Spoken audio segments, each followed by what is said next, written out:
In the 5 weeks since Ukraine launched its surprise incursion into Russia's Kursk Oblast, the narrative surrounding the war has been transformed. Prior to the 6th of August, the media was awash with doom and gloom stories and pessimism about Ukraine's chances. To use a recent political analogy, the coverage of Ukraine's pre-Kursk war effort was like the coverage of the last weeks of Joe Biden's presidential campaign. Anxiety shot through with a streak of despair. The coverage since Kursk, on the other hand, has been analogous to the media's reaction after Harris became the nominee, a mixture of thankful disbelief and joy. Yet in both cases, the shifts say more about how the media latches on to narratives than anything fundamental. In Harris's case, the outpouring of relief masks polls that show the race is basically tied. In Ukraine's case, the warm afterglow of Kursk now threatens to eclipse real dangers in the Donbass. These dangers are centered around Pokrovsk, a small city some 25 kilometers west of Avdiivka. Pokrovsk has emerged as the focal point of Russia's summer offensive. Over the last few weeks, the Kremlin's troops have swept towards the city, seizing villages and breaching defensive lines. Sizable settlements have fallen with barely a whimper. When Novohrodivka fell in August, military analyst Emil Kastahelmi noted on X that, quote, Russia took Novohrodivka, a town of 40,000 people, in less than a week. Usually capturing such towns has taken months, even years. Such advances have come at an enormous cost for Russia. On September the 5th, the British Ministry of Defense estimated that Moscow suffered an average of 1,187 killed or wounded per day in August. That would make August 2024 the bloodiest month of the war yet for Russia. The payoff, though, has been bringing their forces to within 10 kilometers of Pokrovsk, right up to the main defensive line protecting the town. Already, that's close enough to force evacuations. Most of the city's pre-war population of 60,000 has fled. Those who remain are being asked to help dig trenches. In a recent visit, the Wall Street Journal reported that a single shop remained open. Clearly, locals fear that the Russians will soon be among them. How long soon might be in this context is subjective. The main line of fortifications outside the city appears relatively strong, and recent days have seen the Russian advance slow to a crawl. Writing on X, the founder of analysis group Frontelligence Insight, who posts under the name Tatragami, wrote on September the 3rd that the situation around Pokrovsk is still unstable, but Russian advances are slowing down. Since it's far from over, the Russians will likely focus on expanding their flanks before trying to launch an assault on Pokrovsk itself. Others echoed the recent loss of tempo among Russian troops and connected them to the arrival of Ukrainian reinforcements pulled from the Chasiv Yar sector. Still, while now moving slower, the Kremlin's troops have not been defeated, and they may still manage to do to Pokrovsk what Russia has already done to so many Ukrainian towns: destroy it with artillery, then overwhelm surviving defenses with meat wave assaults. Such an outcome would be very bad for Ukraine, not because Pokrovsk is especially big or noteworthy, but because of where it sits. Located at the nexus of several vital resupply lines, Pokrovsk is far more important than its size would suggest. As Emil Kastahelmi has written, quote, the Pokrovsk front has the potential to turn into a larger crisis. To understand why, we need to look at two vital pieces of infrastructure: roads and railway lines. Built around a railway hub in the 19th century, Pokrovsk has long been a key point for supplies headed from deeper inside Ukraine to troops on the Donbass front lines. Speaking to DW, military historian Colonel Marcus Reisner noted that, quote, it forms the backbone of the Ukrainian defense supply line from Volodar in the south to the north of the Donetsk region. Equally important are the roads that pass through the city. Tatragami points out the Kost-Yantinivka road is central to resupply efforts for troops fighting up near Bakhmut and Holivka. Now, Pokrovsk is not the only logistics hub in the region. There's also Kramatorsk. Nevertheless, its loss would create an operational cluster headache for Kiev's forces, making it extremely hard to resupply their troops along a long arc looping up through Donbass. The consequences of this could be anywhere from dramatic to catastrophic. Writing in Foreign Affairs, military experts Michael Kaufman and Rob Lee have suggested that losing Pokrovsk could, quote, force a larger retreat down from Kurakhove and Volodar. Analyst Pavlo Narozny, meanwhile, believes that the biggest threat would be to Chasiv Yar, a strategic town that commands a high point near Bakhmut and one that Russia has been trying to seize since 2023. Speaking to the BBC, he claims that if they cut our logistics, then Chasiv Yar will be doomed. It will be a matter of time before we'll have to pull out of it because we won't be able to supply our fighters there. Other experts are more pessimistic. Russian expert Will Kingston Cox, for example, told France 24 that the fall of Pokrovsk could, quote, force a broader Ukrainian retreat in the Donetsk region. In other words, no one can exactly agree on how bad it would be if Russia took Pokrovsk. They just agree that it would be bad for Kiev in a multitude of ways. Should the city fall without much of a fight, it could even be apocalyptic. The borders of Dnipro Blast are just 20 kilometers to the west with few fortifications to protect them. Getting even a toehold in a newer blast would give Vladimir Putin a massive propaganda win. Luckily, this worst-case scenario can be classed as lower probability. As a dense urban environment filled with industrial buildings, Pokrovsk would be a nightmare for Russia to conquer, one in which their forces could easily get chewed up. The flip side is that Moscow's forces don't have to actually conquer Pokrovsk to disable it as a logistics hub. As Lee and Kaufman point out in their Foreign Affairs piece, quote, even if Russia cannot quickly capture the city, placing Pokrovsk within artillery range has forced civilians to flee, and it will prevent its use as a rail hub for the area. The painful truth is that things around Pokrovsk should not have deteriorated this fast. The city has adequate defensive lines on favorable terrain. The problem has been locating the manpower to garrison these lines. After all, the best defensive lines in the world aren't worth squat if you're rationing artillery and don't have enough troops to man them. And that brings us neatly back to the operation we started this chapter with. While badly carried out rotations and poor local leadership have helped put Pokrovsk in this position, others argue that the failure lies far to the north, not in Ukrainian territory, but across the border in Russia. Specifically, they blame the operation in Kursk. For those who need a refresher, August the 6th saw a lightning-fast Ukrainian strike across the border into Kursk Oblast, a strike that saw over 1,000 square kilometers of Russian territory fall to Ukrainian forces, with over 600 Russian soldiers being captured. Aside from the major morale boost, the Kursk operation was a success in several ways. Kyiv now has more prisoners to exchange for their own captured troops, and they managed to humiliate Putin on his own turf. Importantly, Ukraine also managed to shatter the narrative building in the West that Russia was winning and a ceasefire was the only hope. Doing this, though, was not easy. It required pulling experienced troops from the front lines in Donetsk, as well as digging into the army's reserves. Such reserves are typically kept on hand to stabilize a situation that's starting to go wrong. Back in May, it was an influx of reserves who shored up defenses around Kharkiv following Russia's renewed assault. The trouble is that between Kharkiv and Kursk, Ukraine has drained the pool of experienced reserves that it has to draw on. The gamble was that Kursk would be such a shock to Moscow that the Kremlin would immediately pull its troops from Donbass to counter the incursion. Sadly, the gamble has only partially paid off. Speaking of France 24, Ukraine war expert Hussein Aliyev has explained that prior to Kursk, quote, the Russians were advancing on 7 fronts in the Donbass, and now it's only Pokrovsk, while some troops elsewhere are being redeployed to Kursk. Now, a pause on Russian advances on 6 axes should not be sniffed at. On the other hand, the Kremlin has clearly realized that Pokrovsk is by far the most valuable town still within its sights. And that means military leadership is deeply unwilling to draw troops from this fight to protect Kursk. For Emil Kastahelny, the Russian focus on Pokrovsk at the expense of Kursk makes sense. As the analyst wrote on X, from the Russian point of view, ceasing operations in Pokrovsk to send significant forces to Kursk would have been irrational. Everything they can occupy in Donetsk now is more valuable in relation to their political goals than anything they can realistically lose in Kursk. This suggests the 1,000 square kilometers seized in August may be less of a bargaining chip than Kyiv hopes. As one Russian insider anonymously told Foreign Policy, the attack on Kursk may help Ukraine eventually to get rather better terms, but nothing like a real victory. They will sooner or later have to withdraw from Kursk, but we will never withdraw from Crimea and the Donbass. There are the costs, too, that came with Kursk. Throughout the gloomy days of early summer, it looked like the Ukrainian plan was to defend as much as possible, badly attriting Russian forces, while also using the time to rebuild their own units. Kaufman and Lee write that prior to August the 6th, Russia had reached the peak of its material advantage, so the risk of a major Russian breakthrough was decreasing, and Moscow could have been held to incremental gains. Ukraine could have then launched an offensive like the one in Kursk in 2025 under much more favorable circumstances. Again, this isn't to suggest that the Kursk operation was inherently a bad idea. With the upcoming US election, Ukraine might have wound up biding its time and rebuilding across 2024, only for a new Trump administration to force it into a disadvantageous ceasefire before it ever got the chance to launch an offensive. No.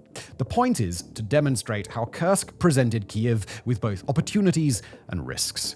And the big risk right now is that holding territory in Kursk will lead to the loss of Pokrovsk. Such a loss is not guaranteed. Taking reinforcements off other parts of the front could help stabilize the situation, as we've already seen with the arrival of the 93rd Mechanized Brigade from Chasiv Yar. Tatar Army suggests more could be redeployed from Kharkiv and Kursk to hold the line. Once again, though, doing so will create potential risks for Ukraine. Here's Foreign Affairs again. Following Russia's Kharkiv offensive in May, Ukraine's military has been stretched thin, with defensive lines buckling across Donetsk. As such, saving Pokrovsk could endanger other strategic towns such as Volodar or Chasiv Yar. Ukraine might be able to hold the entire front, including its new territory in Kursk, but with each redeployment of the troops, with each shuffling of the deck, doing so gets harder. The good news is that not everyone believes the Kremlin is as blasé about Kursk as it's making out. Speaking to DW, Mikhailo Samas, Director for International Affairs at the Center for Army Conversion and Disarmament Studies in Kiev, claimed that they are throwing all available forces at Pokrovsk to achieve a certain propaganda effect. They want to take Pokrovsk and portray that as a victory of the year, and then regroup and try to send reserves to the Kursk region. If that's true, then a stiffer than anticipated defense of Pokrovsk could result in Moscow blinking first and redeploying its troops to Kursk. Ukraine, after all, is not the only army facing a mixture of opportunities and risks. Nor would the fall of Pokrovsk signal the death blow for Kiev. Were the fight to pin and exhaust Russian forces, it could force the Kremlin's 2024 offensive to culminate. Here's Emil Kastahelmi again. If Russia exhausts its forces to capture Pokrovsk, it may lack the resources or morale to advance further. So, yeah, it's still unclear exactly how things will shake out in the battle for this vital city. At one end of the scale, we could see Russia halted outside the town, perhaps able to threaten resupply lines, but not cut them. At the other extreme, we might yet see a key logistics hub fall to the Kremlin's forces, leading to major Ukrainian difficulties and perhaps even losses in other frontline areas. The only thing for certain is that right now, the Ukraine war is more dynamic and unpredictable than it has been in months. Whether that ultimately works to Kiev's advantage or not is something that could hinge on the fate of this one small Donbass city. Next up, we turn to the nation of Iraq, where a daring commando raid last week shines a light on a jihadist insurgency that certainly diminished, but by no means is it gone. The raid took place across western Iraq in the Anbar Desert outside of Fallujah, carried out by a joint commando force that included soldiers from the United States as well as an Iraqi team. Using a primary raiding group and a backup group totaling some 200 troops or more, the raid was a series of interlinked operations targeting remote bunkers where members of the Islamic State of Iraq and Syria, better known as ISIS, are known to be hiding. Their primary target was a senior ISIS leader, one who had not yet been identified by either the US or Iraq, along with that leader's network of insurgents out in the desert. Using helicopters and relying on over 100 members of US Special Operations Forces to manage the bulk of the raid, the combined force was backed up by surveillance drones and a larger contingent of Iraqi troops to mop up those ISIS fighters who escaped. The counterinsurgent force encountered ISIS militants armed with, quote, numerous weapons, grenades, and explosive suicide belts. That's according to US Central Command. Over the course of the raid, at least 14 ISIS fighters would be killed across several locations. The ISIS leader that the raiding force was after is believed, pending DNA analysis, to be among those killed. The raid was not without difficulty for the United States, where, although no special operators died over the course of the mission, 7 sustained bodily harm in the process. 5 were wounded by the actions of ISIS militants, while 2 were injured in falls over the course of the raid. 2 of the 7 were evacuated from the scene, although all 7 are reported to be in stable condition at the time of writing. No Iraqi troops are believed to have been hurt, possibly as a result of the American force taking a leading combat role in the operation. 2 additional ISIS fighters were apprehended in the immediate aftermath of the attack with ISIS paperwork and financial documents on their person at that time, and those materials are now being analyzed to guide future raids. The US and Iraq voiced some disagreement on the ISIS death toll. The US claims 15 dead, Iraq claims the number was 14. But rather than just an opportunity to share a special operations raid in a vacuum, we instead have got to place this particular operation in context, coming at a time when ISIS isn't so much in retreat as it is in a stage of resurgence. The Islamic State doesn't hold much territory anymore, and in fact the vast majority of territory it does still have in Iraq and neighboring Syria, it only has because that land is so remote and unimportant that the expenditure of lives required to take it back just isn't worth it. The organization has endured staggering combat losses. From its fighting force at the peak of the caliphate in the mid-2010s, it's been cut down by about 90%. But to say that ISIS is finished or anywhere close is not just overly optimistic. Instead, it misses the fact that despite their losses, ISIS has successfully made the transition to an asymmetric insurgency and is now settling into that role for the long term. The modern-day ISIS organization is active in both Syria and Iraq, bouncing back and forth across a porous border. But it's in the lawless badlands of Syria where the group has really taken root. Based on statistics compiled by Syria expert Charles Lister via the Syria Weekly Substack, highly recommended by the way, ISIS has launched at least 45 attacks across Syria during the month of August 2024, a number that doubled the attack rate it posted in August of last year. Nor is August the most violent month that ISIS has posted this year in Syria. The group launched 62 attacks in January, 72 in February, 67 in April, and 100 in March. These attacks have rocked both areas controlled by the Syrian regime under Bashar al-Assad and areas controlled by the predominantly Turkish Syrian Democratic Forces, who run a functionally autonomous chunk of the country in the northeast. Although the rate of ISIS attacks in Syria dropped early this summer as a counterinsurgent operation by the Syrian army, Russian mercenaries, Iran-backed militias and more were able to put pressure on the group, that campaign notched few ISIS casualties. Instead, the jihadists decided to lay low for a bit, but they've come screaming back into the fray over the last month.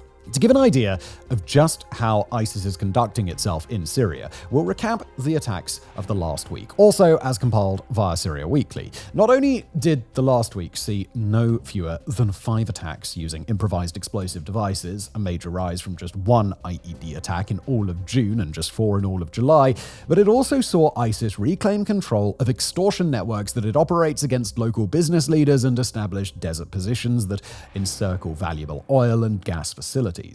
On August the 30th, the group gunned down a local shopkeeper in Deir ez-Zor when he refused to make extortion payments. On August the 31st, 3 ISIS fighters broke out of a prison transport vehicle and escaped into the desert, while that same day an ISIS attack on shepherds saw 3 civilians killed and 5 others wounded. In its attacks against regime soldiers and militiamen, ISIS has been brutally efficient. 1 killed on the 29th, 3 killed on the 30th, 5 injured on the 31st, and 3 more killed on September 1st. ISIS attacks against the Syrian Democratic Forces left several injured, while roadside IED explosions injured several civilians as well. And while the week saw somewhat higher activity by ISIS, the fact remains that this is well within the norm for the group in its current form, and it's quite clearly gaining power to prepare for something more. Today, ISIS is believed to have about 2,500 fighters operating out in the open desert per US estimates, with that number split between Syrian and Iraqi territory. But the 2,500 still at large are not the only people in the region still swearing their allegiance to the group. In fact, thousands more are scattered across the region, with upwards of 9,000 in the custody of the Kurdish Syrian Democratic Forces, and thousands more, albeit in numbers less straightforward to tabulate, in the custody of the Syrian regime. They're joined by an estimated 43,000 people, including the family members of surviving and killed ISIS fighters, who live in detention camps out in the desert. Those camps are believed to be a hotbed for continued radicalization, especially for people who were sent there as children but are now older teenagers at prime recruiting age. And making matters worse, the release, or probably in ISIS's own parlance, liberation of prisoners and aspiring jihadis in the camps, is of paramount importance for the group. ISIS is believed to center many of its long-term ambitions around mass jailbreaks in the future, drawing on prisoners and radicalized young people to swell their ranks. And unfortunately, the ISIS fighters who get busted out by their brothers in arms aren't the only ones headed back into the open desert to take up arms again. Another 500 have been released by the Syrian Democratic Forces, selected and let go since July under an amnesty program, and that number may climb to 1,000 over the next few weeks. While not all of those 1,000 are expected to rejoin the group, it would be a frankly unprecedented act of prison rehabilitation for none of them to join up, and there's not much reason to be optimistic about Kurdistan's take on jail reform. Already, the number of ISIS attacks in 2024 is expected to be double that of 2023, and the more fighters that stream back to the group's ranks, the more attacks will certainly be coming. Yet as all this is happening, the conversation between Iraq and the United States around future counterinsurgency efforts is centered around ending their cooperation, not continuing it. While it's easy enough to look at last week's raid and assume that all is well in Iraq and America's ongoing partnership, a close look, even at the raid itself, though, indicates some of the broader issues at play. For example, the statement that Iraq released in the aftermath of the raid hardly mentioned US involvement at all, instead noting international support on the intelligence and technical levels, but tacitly claiming credit for the entirety of the combat operation. That's not new for Iraq, where US troops rarely get a mention from the country's military leaders. In fact, as recently as this July, Iraq has made public its intentions for the United States to begin a withdrawal from the country as soon as September, with the ultimate intent of ending its deployments of the US and its military coalition there by September 2025 at the latest. Such a move would see about 2,500 US troops ushered out of Iraq, although a handful may remain in an advisory role of some kind. This isn't a request that Iraq makes without understanding the threat of a resurgent ISIS, and it's not a request made in spite of that fact. Instead, it's a response to pressures inside Iraq that are largely unrelated. The truth of the matter is both Iraq and the United States face ongoing pressure to draw down the role of US troops in the country. For Iraq, the nation's political sphere is increasingly occupied by politicians aligned with Iraq's eastern neighbor Iran. Iranian influence has been expanding in the Iraqi political system for years, and with Iran quite strongly opposed to the United States, Iraq's leadership is under intense pressure to see the Americans squeezed out.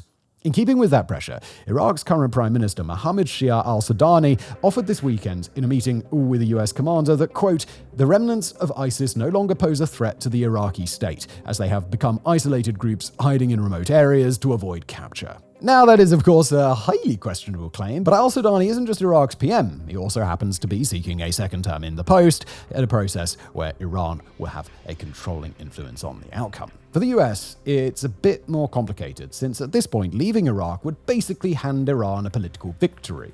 But in America, the fact remains that a large proportion of the voting public would like to see an organized, careful, but ultimately final withdrawal from the Middle East, especially Iraq. In a contentious election season, the pressures to bring troops home are even more severe, and both of the US election's major candidates have serious political incentives to complete a withdrawal. Recent attacks against US troops in the area, launched by Iran-backed militant groups, have only helped to increase the pressure on Washington. At present, a timeline for withdrawal isn't expected to come until after America's election cycle concludes, but those withdrawal talks are still on the immediate horizon. For those looking for some consolation that the combination of ISIS's new momentum and a US withdrawal together wouldn't lead to a worst-case scenario, it's tempting to dismiss this new version of ISIS as just a shadow of its former self. After all, they were beaten down in the 2010s, they're a fraction as strong now, and a fraction of the strength needed in the mid-2010s should be all that's necessary today. But as difficult as the notion may be to stomach, the reality is that the ISIS of 2024 isn't going to be the same beast that it was in 2014. Although the ISIS of those days was bloodthirsty, relentless, and ruinous to both Iraq and Syria, the group also hadn't yet learned many of the hard lessons it would be exposed to as that violence went on. The ISIS of today is a much more tempered organization, informed by its experiences and streamlined into a far more efficient fighting machine.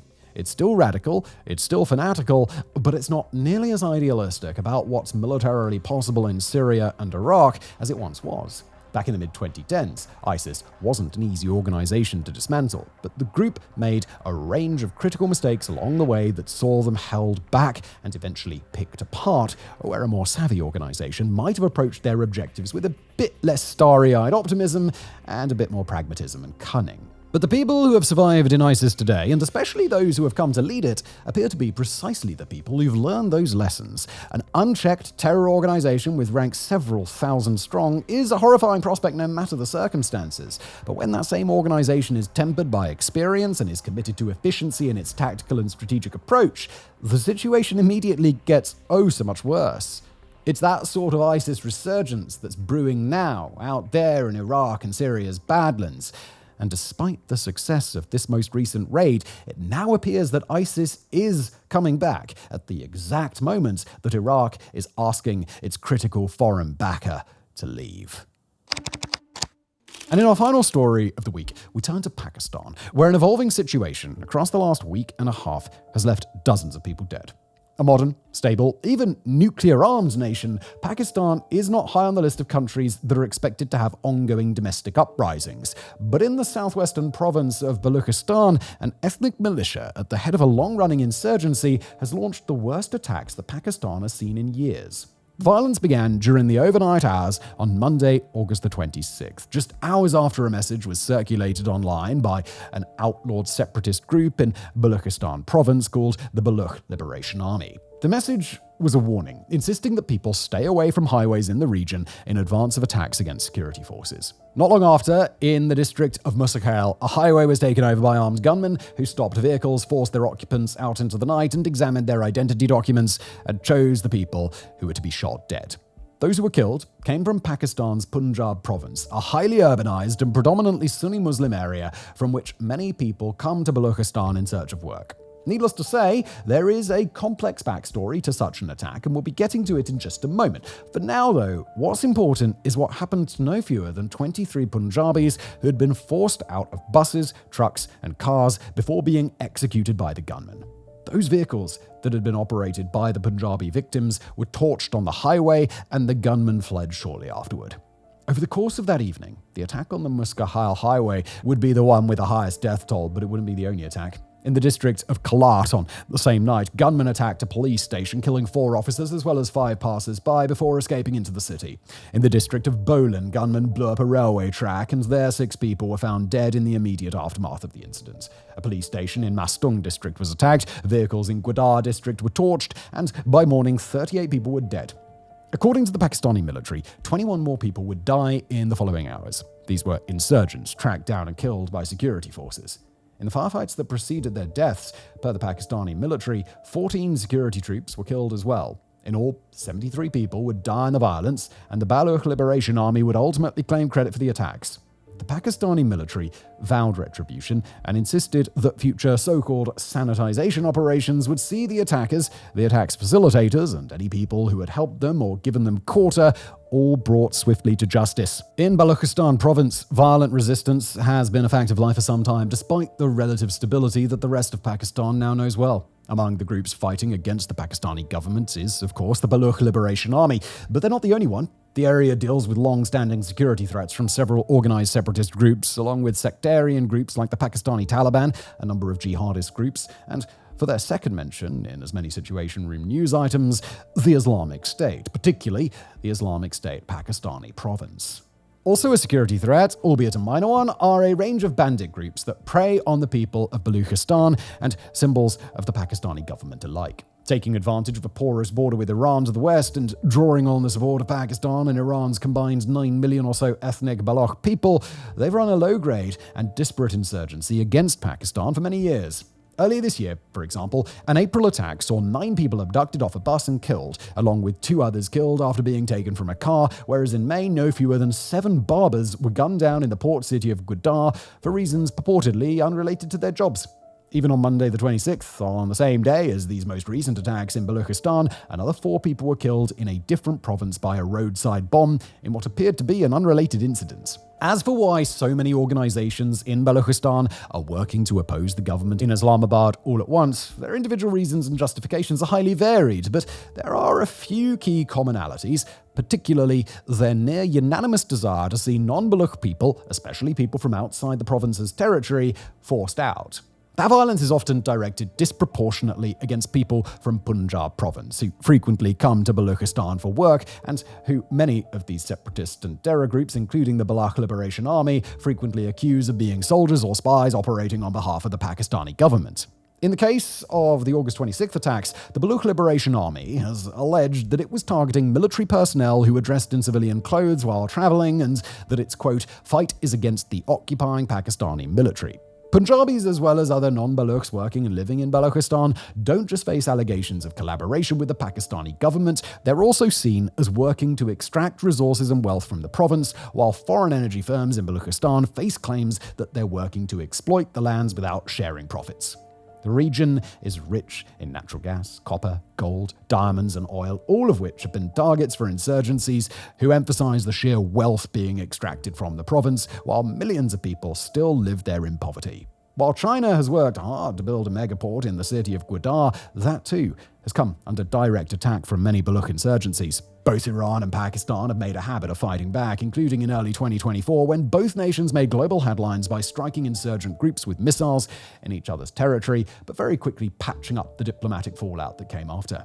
Wrote The Guardian of Pakistan's broader crackdown in Balochistan this January, quote, in response to the militant insurgency, Pakistan's military, paramilitary, and intelligence forces have overseen a long-running and bloody counterinsurgency and crackdown on the region, with tens of thousands of people disappeared, tortured, and killed with impunity. But nonetheless, the insurgencies continue with the apparent goal of doing so much economic damage to the Pakistani government and both domestic and foreign private industry that their operations in the province become unsustainable. After the attacks of August the 26th, the violence in Balochistan has only continued. After the Baloch Liberation Army took credit for it, dubbing their Operation Haruf, translating to Dark Windy Storm, they announced a subsequent suicide attack. In that attack, 3 men and women carried out coordinated suicide bombings against a paramilitary base, or a provincial minister confirmed that 3 people had died. Meanwhile, Pakistan has embarked on an apparent intelligence effort to root out more militants involved with the attack, and the nation has begun a digital crackdown purportedly targeting extortionists. A prominent Baloch leader, the chairman of the Balochistan National Party, has been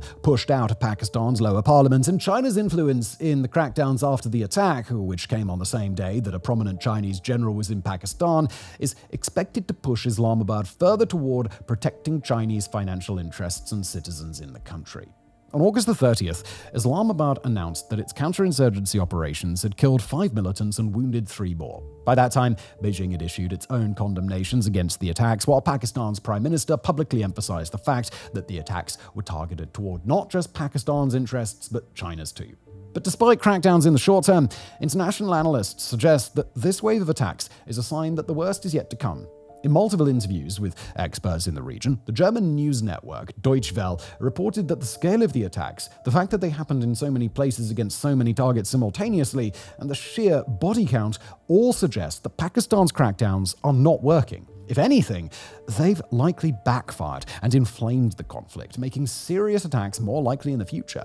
Not only that, but Balochistan's simultaneous peaceful rights movement is likely to come under assault from the regime in Islamabad too, as evidenced by the resignation of that prominent Baloch leader from parliament we just mentioned. Peaceful protests in Balochistan have gained mass support, and at least outwardly do not appear to have direct ties to the separatist insurgency. But to conflate the protests with separatism and to crack down on both could backfire on Pakistan in not just one way but two. On the one hand, such an act would waste regime resources without actually addressing the problem, and on the other, it risks driving embittered, but formerly peaceful protesters to think seriously, for the first time, about taking up arms.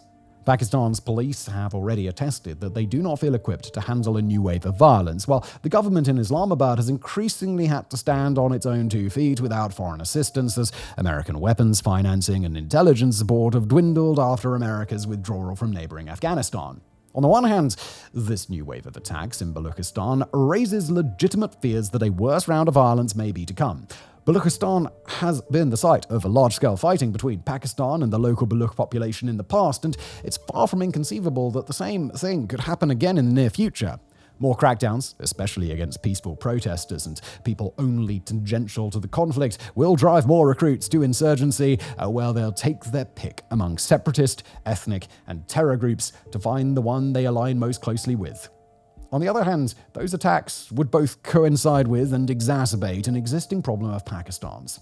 With US support gone, Iran only somewhat cooperative, and Afghanistan now under Taliban rule, Pakistan has a void where foreign intelligence and military support used to be. Conveniently enough, powerful China, already working overtime to expand its influence in Pakistan, just so happens to have significant financial interests of its own in Balochistan, along with all the money, tactical support, and weapons for sale that Islamabad could possibly ask for. Whether the many insurgencies of Balochistan do ultimately lead to major violence or a major Pakistani strategic shift toward China, or both, only time will tell. But the table is set for all of that to happen sooner rather than later, and if those separatist organizations strike again, that process may be irreversibly set into motion.